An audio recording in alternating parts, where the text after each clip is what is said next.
Assalamualaikum warahmatullahi taala wabarakatuh. Bismillah walhamdulillah wassalatu wassalamu ala rasulillah sayyidina Muhammadin abdillah wa ala alihi wa sahbihi wa diberitahukan kepada seluruh jamaah sebelum kita mulai pengajian baca salawat ini bahwa insyaallah tanggal 2 Februari itu adalah hari Arba'ah di pagi ya? Rabu ya? Rabu besok. Jadi Rabu besok ya pengajian subuh bulanan. Jadi kita sholat subuh berjamaah. Setelah itu seperti hal biasa pengajian kita buka bersama mu'allim kita. Mudah-mudahan bisa hadir semua pada sehat walafiat. Allahumma salli wa sallim wa barik alaihi wa ala alihi wa sahbihi. Ya Rabbi bil Mustafa balligh maqasidana waghfir lana ma madha ya wasi'al karami. Ya Rabbi bil Mustafa balligh maqasidana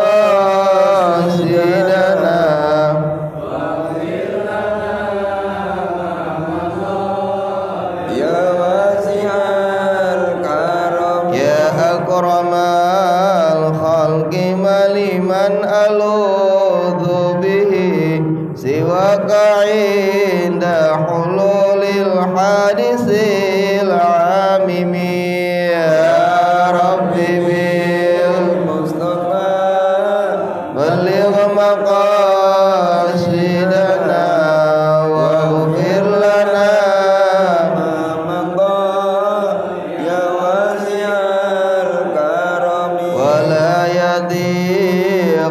Rasulullahi jahuka bi idzal karimu tajalla bismi muntakimi. Ya Rabbi bil Mustafa balligh maqasidana waghfir lana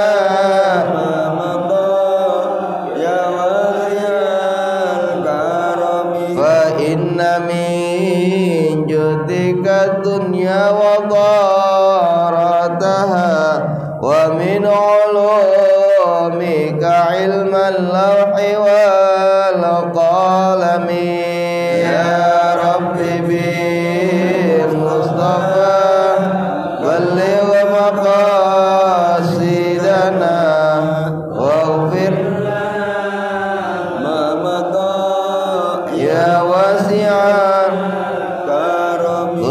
ridaan Abi Bakrin wa an Umarin wa an Ali wa an Utsman dzil karami. Ya Rabbi bil Mustafa balligh maqasidana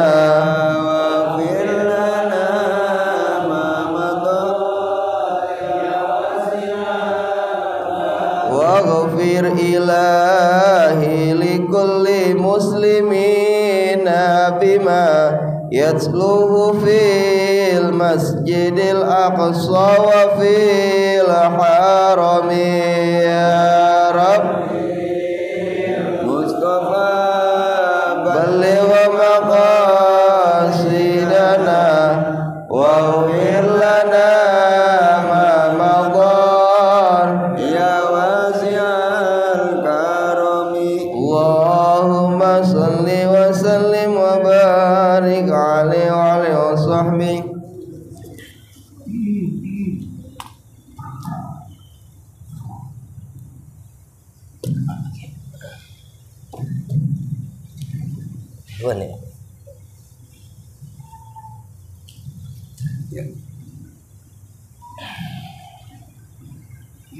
Assalamualaikum warahmatullahi wabarakatuh. Bismillahirrahmanirrahim.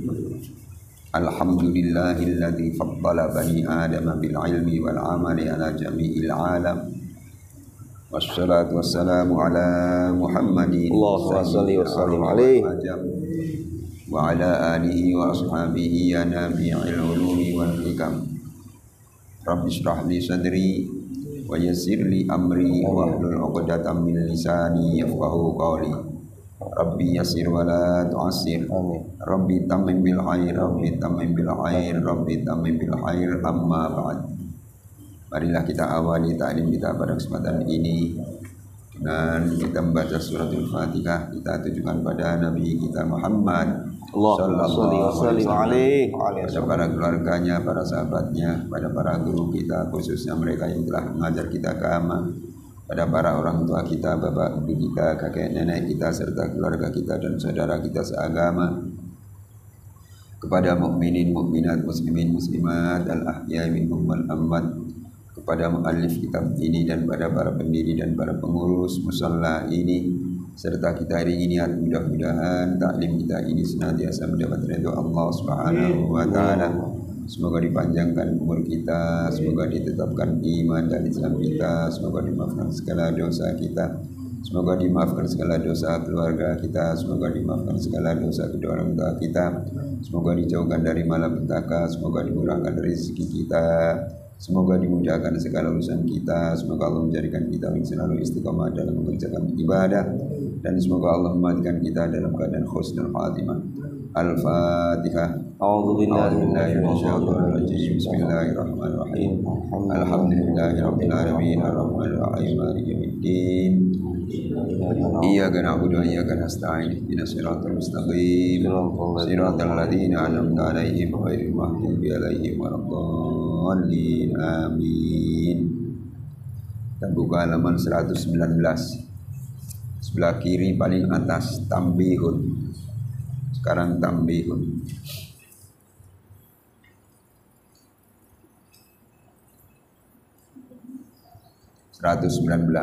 Sebelah kiri paling atas. Sudah ketemu. Bismillahirrahmanirrahim. Qala al-musannifu rahimahullahu ta'ala wa nafa'ana bihi wa bi ulumihi fid dharain amin. Tambihun.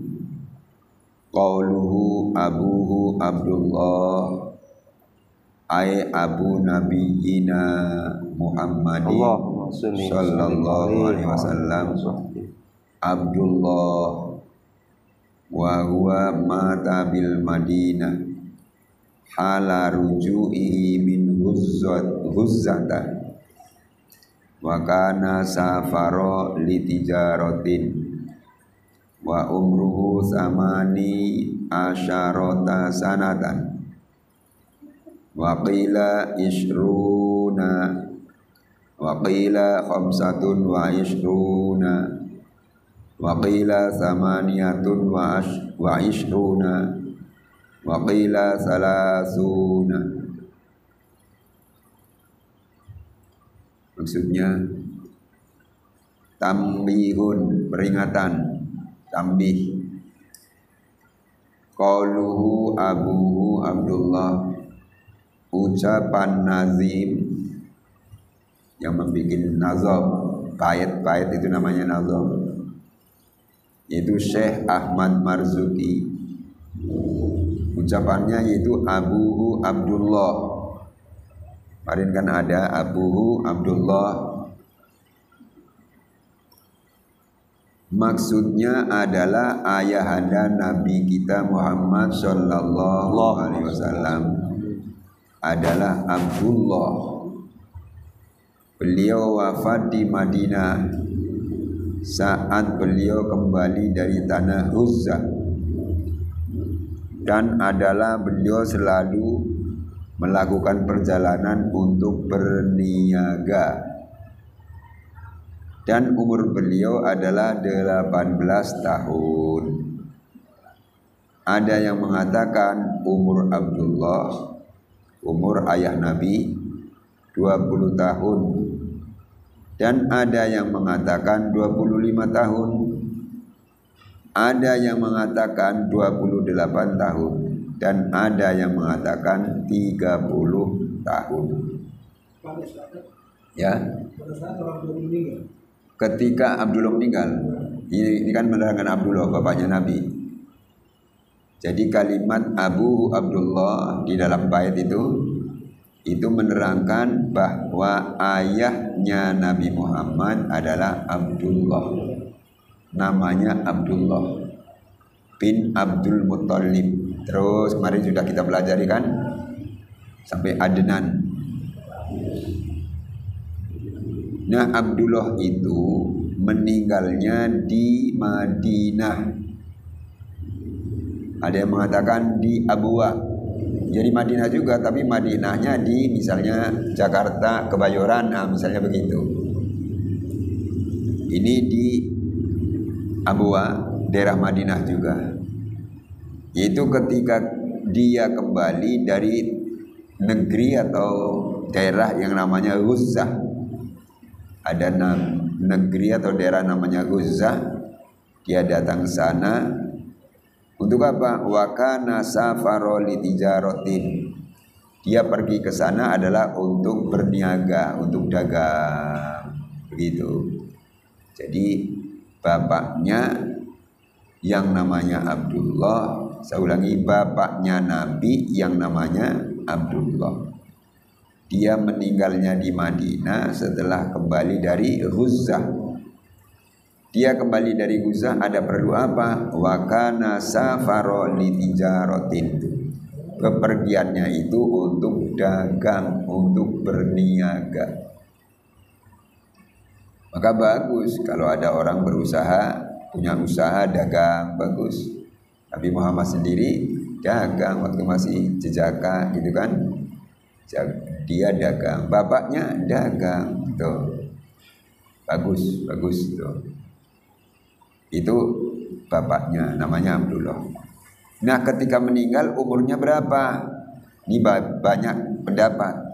Wa umruhu samani asyara sanatan, umurnya 18 tahun. Kalau 18 tahun berarti masih muda sekali dinikahkan. Iya kan? Muda sekali dinikahkan. 18 tahun menikah. Itu ada yang mengatakan 18 tahun. Kalau undang-undang di Indonesia nggak boleh ya 18 tahun nikah. Syaratnya 25. Iya, 25 lelaki. Kalau perempuan 22, 21. 22 gitu. Iya, ini zaman dulu 18 tahun udah nikah. Cuma orangnya memang beda juga ya. Orang Arab kan gede-gede ya. Orang kita ya seperti kita ini. Seperti kita ini. Begitu tuh. Jadi umurnya 18 tahun. Tapi ada yang mengatakan waqila isrun. Ada yang mengatakan 20. Bukan 18 tapi 20. Ya, 20. Gitu. Ada yang mengatakan lagi bukan 20, bukan 18, bukan 20. Waqila khamsatun wa isrun. Ada yang mengatakan lagi 25 tahun. 25. Kalau 25 tahun berarti sama dengan Nabi waktu nikah berapa umurnya? 25 tahun juga. Tapi kan nikah umurnya 25 tahun. Sedangkan istri pertama Nabi yang namanya Khadijah udah 40 tahun. Istrinya 40 tahun. Gak apa-apa gitu. Selisih 15 tahun. Tuh, jadi ada yang mengatakan 25 tahun. Dan ada yang mengatakan lagi sama niatun wa isruna 28 tahun. Ada yang mengatakan 28 tahun. 18 tidak, 20 tidak. Tuh. 25 tidak juga, kata ini 28. Oh begitu, iya. Tapi ada lagi pendapat lagi. Wakila salasun.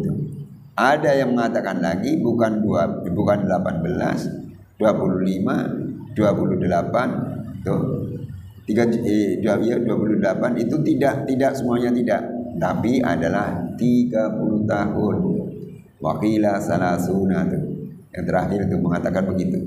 Jadi umur bapak Nabi yang namanya Abdullah ketika meninggal umurnya 30 tahun. 30 tahun. Jadi mau pegang yang mana kita? Semuanya benar gitulah ya. Semuanya benar. Semuanya benar. Itu bapak Nabi Muhammad Sallallahu Alaihi Wasallam yang namanya Abdullah. Iya, Abdullah. Berarti ketika Nabi dilahirkan sudah tidak punya ayah, tinggal punya ibu saja. Itu lahir ayahnya nggak ada, udah yatim. Ya Allah, yatim. Wa ummuhu, sekarang ibunya. Wa ummuhu waqta dzalika hubla bihi li syahraini. Wa qila wa ibnu sab'ati ashhurin. Wa qila ibnu tis'ati ashhurin. Wa qila ibnu thamaniyatin wa ishrina syahran. Warrajihu al-mashhurul awwal. Sekarang ibunya. Ibu Nabi Sallallahu Alaihi Wasallam sewaktu ayahnya meninggal dunia sedang mengandung beliau 2 bulan.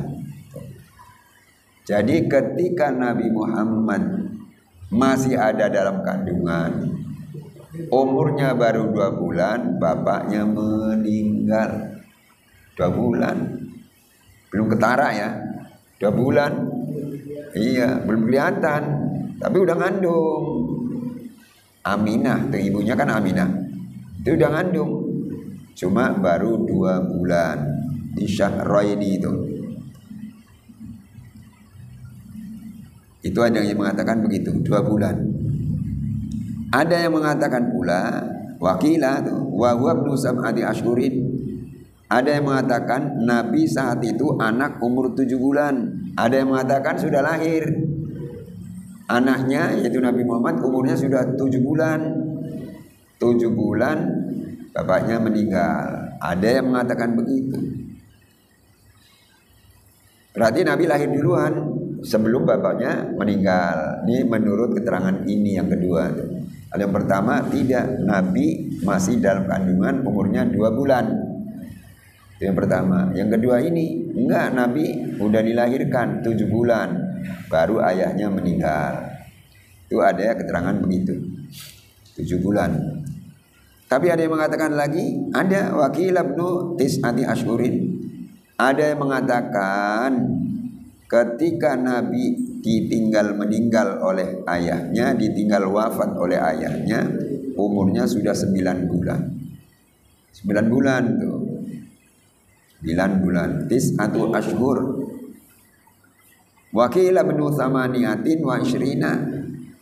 Ada pendapat lagi berapa? 28 bulan.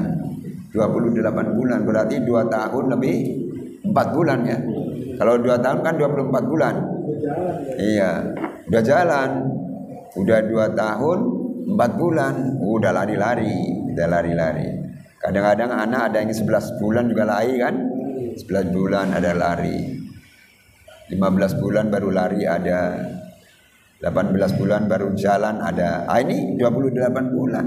Kalau 28 bulan berarti udah lari-lari. Begitu tuh. Ada yang mengatakan begitu. Berarti Nabi ditinggal meninggal oleh ayahnya. Menurut pendapat ini umurnya sudah 28 bulan. Itu pendapat-pendapat. Tapi yang utama bagaimana? Warrajihul masyhurul awal. Dan menurut pendapat yang lebih unggul, rajih itu unggul. Yang terkenal al-masyhur adalah pendapat yang pertama, yaitu 2 bulan. Jadi pendapat yang lain banyak. Nah, pendapat yang paling utama yang terkenal adalah yang pertama tadi, yaitu ketika Nabi dikandung 2 bulan.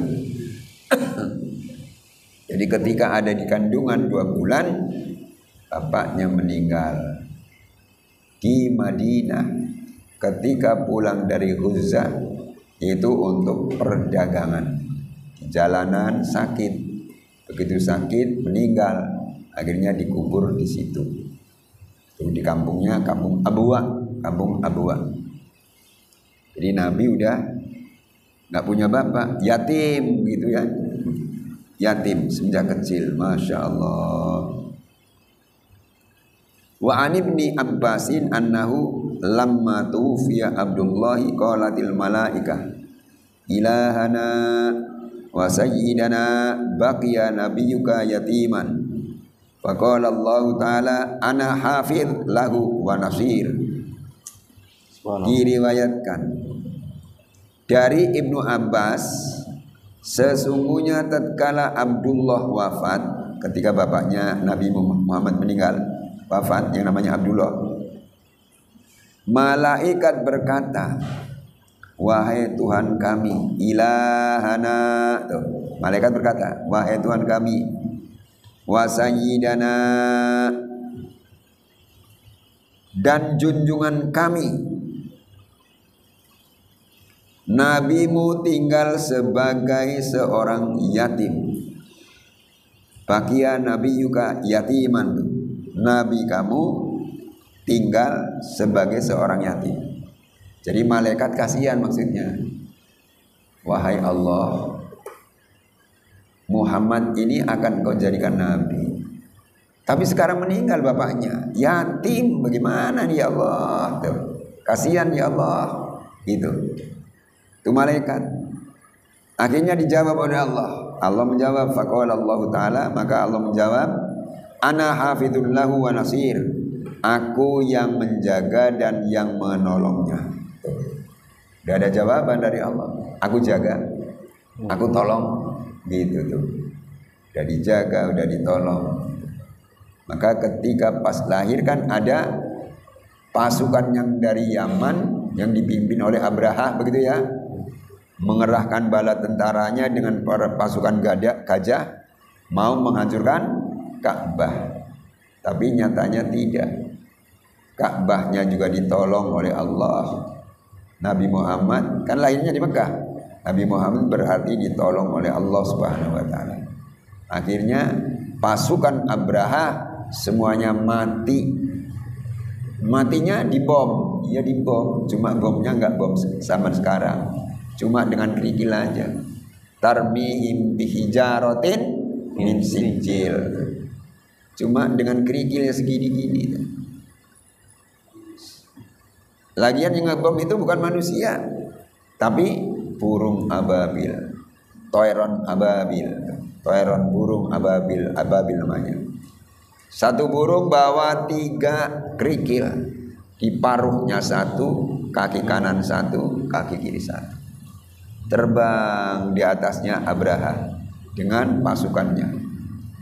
Sudah memasuki kota Mekah, dijatuhkan di satu yang kanan, kena kudanya, kena gajahnya maksud saya. Yang satu lagi kena orangnya, yang di paruh kena semuanya, orangnya kena, gajahnya kena, mati. Semuanya begitu. Nah itu. Sampai Nabi Muhammad pun terjaga dari gangguan yang semacam itu. Terjaga. Masya Allah. Itu ya. Masih belum diangkat jadi Nabi, sudah mengeluarkan keistimewaan yang semacam itu.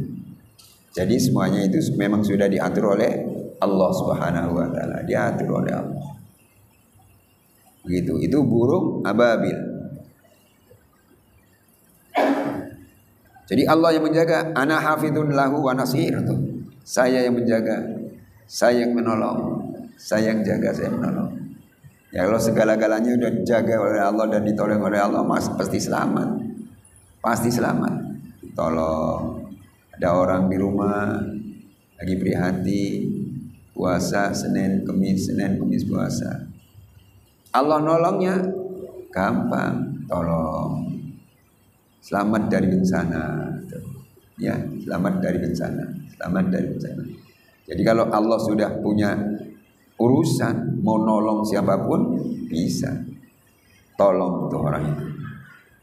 Wasu'ila Ja'farus Shadiq an hikmati dzalika faqala li alla yakuna alaihi sallallahu alaihi wasallam haqqun wajibun li makhluqin.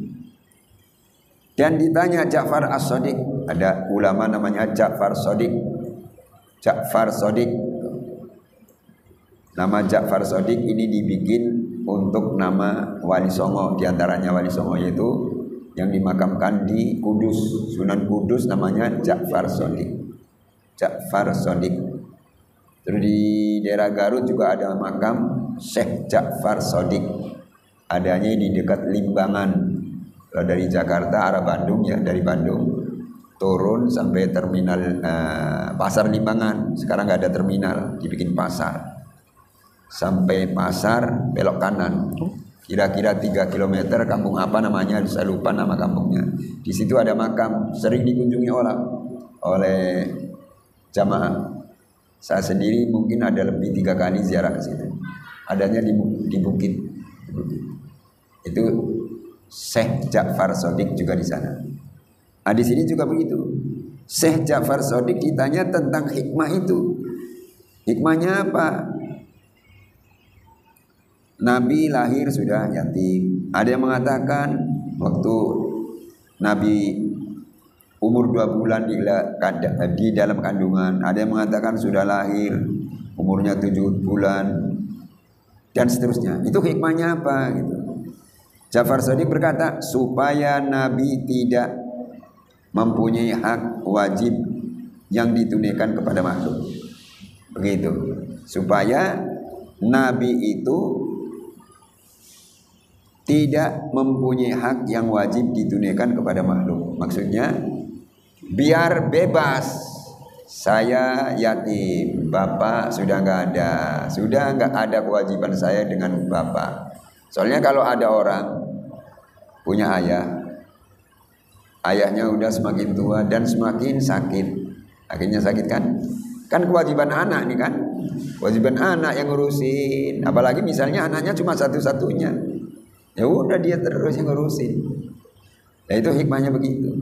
Jadi Nabi Muhammad meninggal oleh ayahnya, begitu hikmahnya. Begitu Nabi diangkat menjadi Nabi sudah nggak ada tanggungan untuk merawat orang tuanya. Tidak merawat orang tuanya. Jadi fokus pada dakwahnya saja. Fokus pada dakwahnya. Soalnya kalau ada dakwah, ada ngurusin orang tua, nanti ada urusan lagi, yang lain lagi kan jadi bercabang-cabang begitu. Tidak fokus gitu tuh.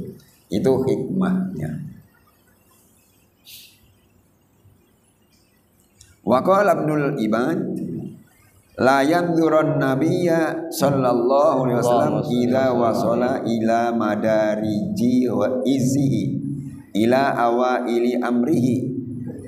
Dan berkata Ibnu Imad, ini ada orang Ibnu Imad namanya. Hikmahnya apa? Supaya Nabi melihat ketika beliau sampai ke jalan kemuliaannya kepada permulaan urusannya. Jadi tujuannya biar Nabi melihat puncak kemuliaan. Nabi kan diangkat oleh Allah jadi Nabi, diutus sampai umur 63 tahun begitu kan. Begitu umur 63 tahun meninggal. Nah sebelum meninggal kan mendapatkan atau mengalami kemuliaan yang luar biasa. Dan mengalami kemuliaan yang luar biasa itu supaya Nabi itu ingat dari permulaan perjuangannya. Oh perjuangannya begini ya, memang berat, gak seenak orang ngomong gitu. Iya berat, apalagi di zaman dulu kan Masya Allah. Main bunuh, main bunuh, main perang dan seterusnya. Begitu itu hikmahnya. Jadi perjuangan itu memang berat. Perjuang merebut kemerdekaan Indonesia berat nggak? Itu berat tuh. Berat. Kakek moyang kita tuh. Setelah bersatu walaupun berat melawan penjajah, senjatanya cuma bambu runcing begitu kan? Diladenin sih Belanda itu, ayo kita perang, nggak apa-apa. Padahal senjatanya cuma bambu runcing, berat sekali rasanya. Punya bedil kan? Iya bedil setelah merampas Belanda yang dimatiin, itu akhirnya punya begitu. Tadinya ya nggak punya, makanya pakai bambu runcing. Di samping bambu runcing pakai doa. Para ulama saat itu kan sudah ada ulama kan? Iya, sudah ada ulama. Berdoa itu. Memang berat banget waktu itu. Apalagi kalau kita pikir zaman merebut kemerdekaan, listrik masih jarang, Alat telepon sudah ada belum ya? Belum ada kan? Tapi bisa kontak ulama Jawa Barat dengan Jawa Timur tuh. Iya, Jawa Barat dengan Jawa Timur bisa kontak. Bagaimana kontaknya ya? Wallahu a'lam tuh. Bisa itu. Ya, bisa. Berat, ya memang berat. Begitu. Di sini juga begitu berat. Nabi Muhammad berjuang tuh. Ya Allah, berat sekali. Kita teruskan. Wa ya'lama annal aziza man a'azzahullahu ta'ala wa anna quwwatahu laysat minal aba'i wal ummahati wala minal mali bal quwwatuhu minallahi ta'ala wa aydan liyurhamal fuqara'a wal aitam. Dan agar, ini hikmahnya lagi, hikmahnya Nabi dilahirkan dalam keadaan yatim. Dan agar beliau mengetahui bahwa sesungguhnya orang yang mulia ialah orang yang Allah Ta'ala muliakan.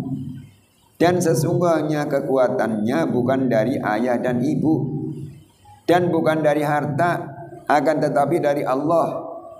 Dan juga supaya Nabi mengasihani orang-orang fakir dan anak yatim. Tuh.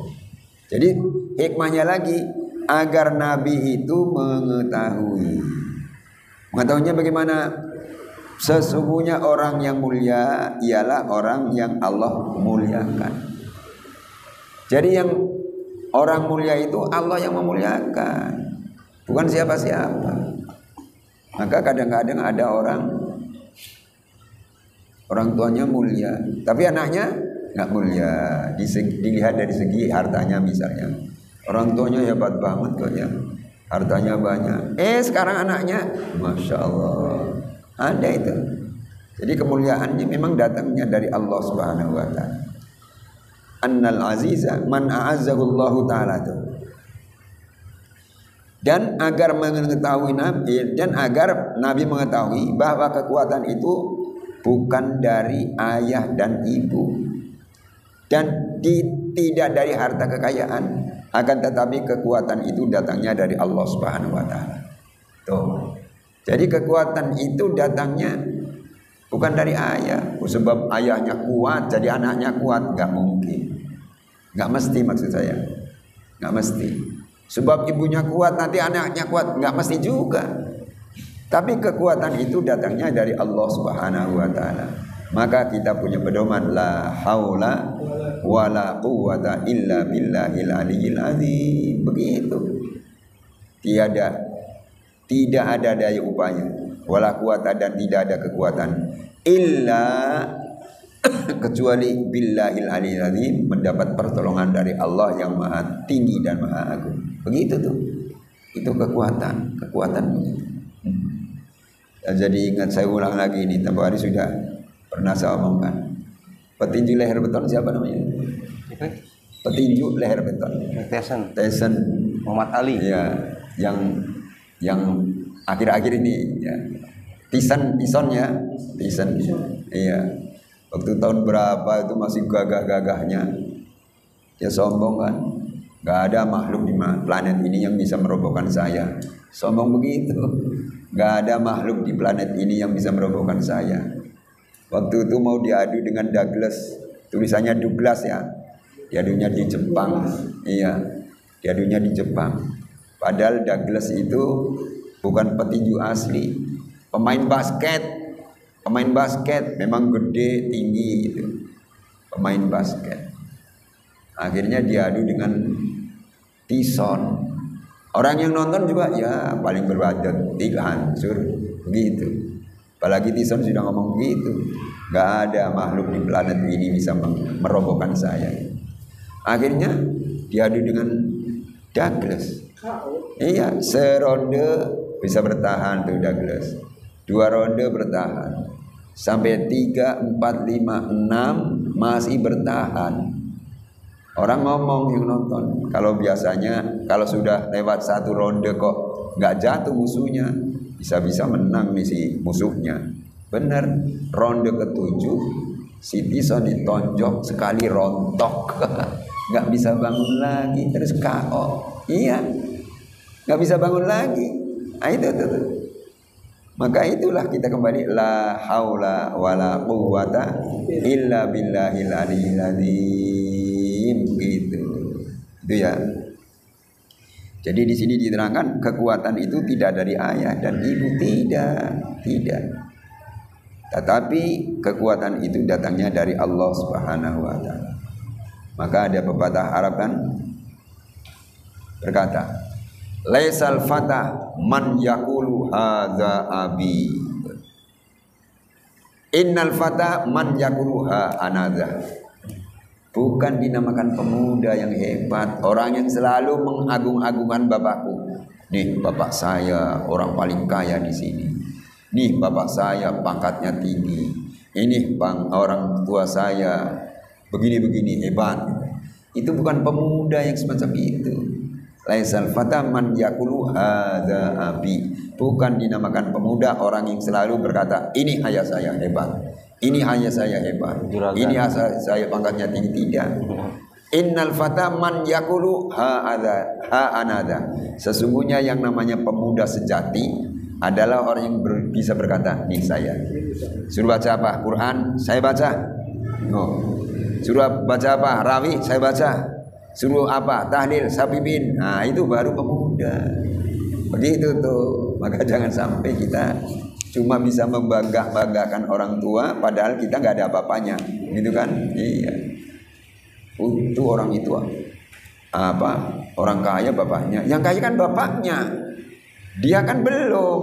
Yang kaya bapaknya memang. Kalau di kampung sawahnya ratusan hektar, dia punya apa? Nggak punya. Nggak punya kan?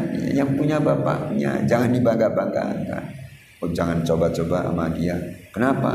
Bapaknya pangkatnya tinggi. Yang punya pangkatan tinggi, yang punya pangkat tinggi kan bapaknya. Dia nggak punya apa-apa. Begitu kan? Itu pepatah Arab begitu itu. Maka di sini juga diterangkan wa anna quwwatahu laysat minal aba wal ummahat wala minal mal. Kekuatan itu bukan dari bapak, dari ibu, dan bukan dari harta. Sebab harta bendanya itu banyak jadi kuat itu. Tidak. Bal quwwatuhu minallahi ta'ala, akan tetapi kekuatan itu datangnya dari Allah Subhanahu wa taala. Wa aidan liyurhamal fuqara'a wal aitam, dan tujuannya lagi Nabi Muhammad lahir sudah dalam keadaan yatim supaya Nabi Muhammad mengasihi orang-orang fakir dan anak yatim. Sebab dia lahir dalam keadaan yatim, nanti kalau sudah dewasa melihat anak yatim kasihan gitu. Saya dulu yatim seperti itu, aduh kasihan gitu. Tuh melihat yatim, melihat orang fakir juga begitu. Melihat orang fakir, Nabi Muhammad sudah dewasa, melihat orang fakir kasihan banget, kasihan. Tuh, kasihan. Maka ada keterangan lagi hadis sahih juga. Nabi Muhammad melihat orang buta, nenek, udah tua, tiap hari duduk di pasar minta-minta. Padahal ini orang Yahudi ini, bukan orang Muslim. Nabi Muhammad kasihan. Tiap hari Nabi Muhammad datang bawa makanan, dikasih makan dan disuapin. Dia yang nyuapin. Bukan makannya dikasih ini donat silakan dimakan, enggak, tapi disuapin. Senang banget nih nenek. Sambil mencaci maki, tapi jangan ikut Muhammad kamu ya, Muhammad orang gila dan seterusnya. Padahal yang diajak ngomong itu Muhammad, Nabi. Lah Nabi Muhammad enggak ngomong sepatah kata pun, enggak ngomong. Besok datang lagi kasih makanan, suapin, ngomong begitu lagi. Lah nenek itu ngomongnya bukan dengan Nabi Muhammad saja. Asal ketemu orang jangan Muhammad, ikut Muhammad orang gila dan seterusnya. Satu saat Nabi Muhammad meninggal. Dan meninggal berarti ini nggak ada yang nyuapin. Abu Bakar, sahabat Abu Bakar, sahabat Nabi dan mertuanya, tanya pada anaknya yang namanya Aisyah, istri Nabi Aisyah. Aisyah, kayaknya Nabi waktu masih hidup sering ke pasar ya, ada apa tuh? Oh itu ngasih makanan dan disuapin langsung. Sama siapa? Ada pengemis di sana, nenek-nenek. Dia orang Yahudi. Oh kalau begitu saya boleh lakukannya, ya silakan. Dilakukan oleh Abu Bakar. Abu Bakar nyuapin. Nenek itu sambil ngomong, kok enggak seperti biasanya, nyuapinnya enak, halus. Ini ganti orang Pak ya. Iya, ganti orang ya. Sambil mencaci maki Muhammad juga, jangan ikut Muhammad orang gila gitu. Akhirnya Abu Bakar ngomong, enggak seperti biasanya ya Nek. Iya. Asal tahu saja Nenek. Tahu bagaimana? Yang biasa nyuapin Nenek, tangannya halus, kelakuannya baik, orangnya nggak pernah ngomong kan? Iya. Dia udah meninggal. Meninggal? Iya. Siapa dia? Yaitu yang dicaci maki oleh Nenek. Muhammad? Iya. Masa? Iya itu Muhammad. Orangnya baik banget. Bukan orangnya jahat. Tapi Nenek kok begitu bilangnya, katanya Muhammad jahat, orang gila dan seterusnya dan seterusnya. Buktinya tiap hari ngasih makan Nenek dan disuapin lagi. Benar itu Muhammad? Iya benar. Akhirnya telah diterangkan benar begitu, akhirnya dia sadar, masuk Islam. Begitu, iya sadar. Ditanya, kamu siapa? Saya mertuanya. Kecuali mertuanya saya menjadi sahabat terdekat. Oh begitu, nah, itu tuh. Itulah. Jadi Muhammad kasihan, Nabi itu kasihan dengan melihat orang fakir, ya Allah. Kasihan bener orang yatim, orang fakir, begitu kan? Iya. Maka ditolonglah yatim oleh Nabi Muhammad. Saking senangnya menolong orang yatim, anak yatim, Nabi Muhammad juga menganjurkan pada pengikutnya, ayolah kalau ada anak yatim dibantu. Jangan dibentak-bentak. Wa ammal yatima fala taqhar. Begitu kan dalam Al-Qur'an, dengan anak yatim tidak boleh membentak-bentak. Wa ammal yatima fala taqhar. Gitu. Jangan dibentak-bentak, tapi dibantu. Dikasih makanan, kasih pakaian, kasih uang sekolah misalnya begitu. Maka Nabi Muhammad pernah berkata juga tentang anak yatim, ana wa kafilul yatimi fil jannah. Hakada wa asyara bi usbu'ai as-sababa wal wusta. Kata Nabi, saya dan orang yang ngurusin, yang peduli dengan anak yatim, tuh, saya dan orang yang peduli dengan anak yatim nanti bersama-sama di dalam surga. Nabi Muhammad berkata begitu langsung menunjukkan dua jari-jarinya seperti ini dekatnya, jari telunjuk dan jari tengah, dekat sekali kan? Iya, begitu. Jadi orang yang mengurusi anak yatim, yang peduli dengan anak yatim nanti di surga bersama-sama dengan Nabi. Tempatnya dekat sekali dengan tempat Nabi. Saking dekatnya itu dikasih isyarat oleh Nabi seperti jari telunjuk dengan jari tengah. Kan dekat sekali. Kalau antara jempol dengan kelingking jauh. Begini, bukan. Nabi ngomongnya begini. Asy-syababa wal wusta. Jari petunjuk, dia telunjuk dan tengah. Begitu tuh. Itulah kepedulian Nabi Muhammad SAW kepada anak yatim. Maka kita pun hendaknya begitu ya, mencontoh sifat Nabi. Kita teruskan. Buka halaman 120. Qala sallallahu alaihi wasallam, irhamul yatama wa akrimul ghurabaa fa inni fi halis sigari kuntu yatiman wa fil kibari ghariban innallaha la yanzuru lil gharibi kulla yawmin alfa nadratin. Nabi bersabda, kasihilah anak-anak yatim, sayangilah tuh anak-anak yatim, wa akrimul ghuraba, dan muliakan orang-orang yang mengembara. Karena sesungguhnya aku ketika kecil adalah yatim dan ketika besar adalah mengembara. Sesungguhnya Allah pasti memandang pengembara setiap hari 1000 kali pandangan. Tuh, Nabi Muhammad menganjurkan sayangilah anak yatim. Anak yatim sayangi. Dan muliakanlah pengembara. Pengembara bagaimana maksudnya? Pengembara yang bukan maksiat. Ada orang datang dari kampung sini, tujuannya mau silaturahmi, Asal benar-benar, bukan bohongan tuh. Tujuannya mau mencari tempat Pak Ustadz yang biasa ceramah, saya mengundang. Itu kan benar pengembaranya begitu.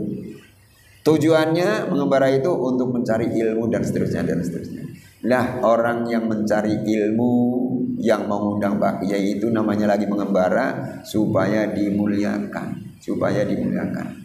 Karena apa? Nabi Muhammad semenjak kecil jadi anak yatim, sudah gede menjadi pengembara, begitu. Dan kata Nabi, Allah itu melihat kepada orang yang mengembara setiap harinya alfa nazratin, 1000 kali pandangan.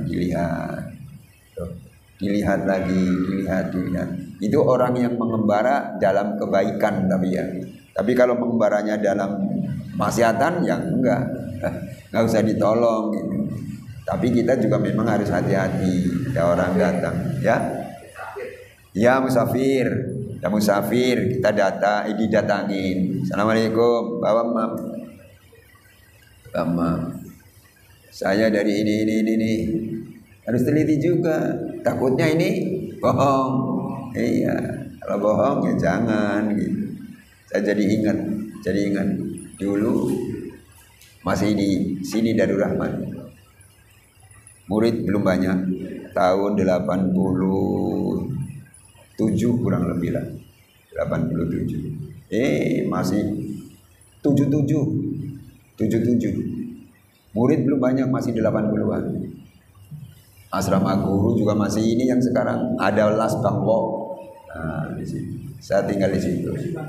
Iya, saya tinggal di situ. Ada orang ngaku dari Semarang, namanya Nur Iman, pasti apa ngakunya. Waktu itu lapangan Banteng masih ada terminal. Terus dia datang ke sini, nemuin Pak Kiai Supron, mengundang untuk di daerahnya sana. Ya diterima oleh Pak Kiai, tanggalnya udah sepakat ini ya, sepakat. Cuma saya mohon maaf Kiai, itu datangnya ke Pak Kiai itu sudah lohor. Saya mau pulang, nggak bisa. Iya, saya mau pulang Semarang nggak bisa. Ditanya kenapa? Saya datang ke lapangan Banteng kan tadi di terminal sebelum subuh. Saya langsung mau berangkat ke Istiqlal jalan kaki, kan dekat Istiqlal lapangan Banteng. Udah keluar terminal saya ditodong habis-habisan, saya udah nggak punya apa-apa. Gitu. Jadi ditugaskan untuk mengundang saya dari panitia di sana. Iya, gitu. Baiklah. Kalau bisa pulangnya jangan besok, jangan sekarang, besok aja. Ntar saya kasih ongkos. Kiai kan baik orangnya. Nanti saya kasih ongkos. Baik, tapi pulangnya besok aja ya. Ya, sekarang nginep di situ. Itu ada asrama guru yang di bengkel itu ada 2 kamar. Iya, ada 2 kamar di situ. Yang satu kamar Pak Kholidin dengan saya bareng. Misalnya ada Pak Nur Khotim, benar ada Pak Nur Khotim. Nur Khotim yang istrinya namanya Zulfa, iparnya istrinya Pak Sukron berarti. Ya, nginep di situ aja, nginep. Udah nginep satu kamar dengan saya. Maklum lah, saya habis ada yang ngasih infak, masih di amplop kan, masih di kantong, nggak punya lemari, nggak punya apa ya di sini aja kan. Sudah itu Nur Khotim kok ngomong dengan saya, Pak, pinjam duitnya berapa sekian. Saya ya nanti gitu. Nanti ya. Itu udah pagi. Tapi ini orang kok udah jalan yang ngaku ditodong itu tadi. Jalannya nggak tahu jam berapa, nggak ada yang tahu gitu, nggak ada yang tahu. Udah jalan. Orang kemana ya?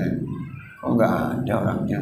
Udah pagi-pagi Pak Nur Khotim tuh pinjam ke bank sama saya, Pak, pinjam duitnya sekian. Oh nanti saya ambil yang di amplop itu kan, ambil yang di amplop.